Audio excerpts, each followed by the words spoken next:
Listen. Okay. Them dead already. Yeah. Mind the tang you bumbo clap fool. Them dead. What was it? No, yeah. Yeah. Mind the tang you bumbo clap fool. Why do you act like you never been school? Shut your mouth for I shut it for you. Me met the grandpa, your papa and you.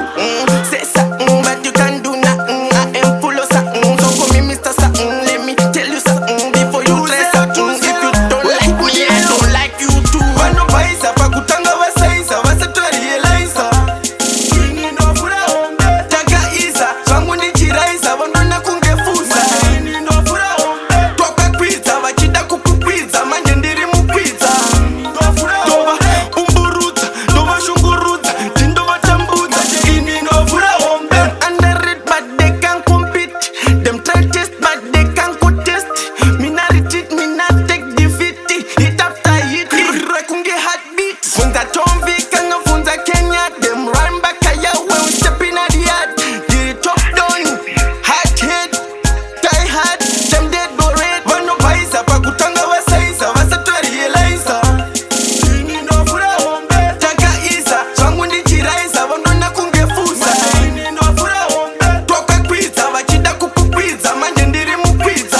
Ndova umburudza ndova shungurudza ndindova tambudza. Ini no fura ombe pase ndopinda ne one kick ndichibhutura vese nondita mudiki vasangana nazo vasvika ndiri muchiki. Ndovatimbisa tara kwete nebadza nepik. Ndova wachisa women the way left right center.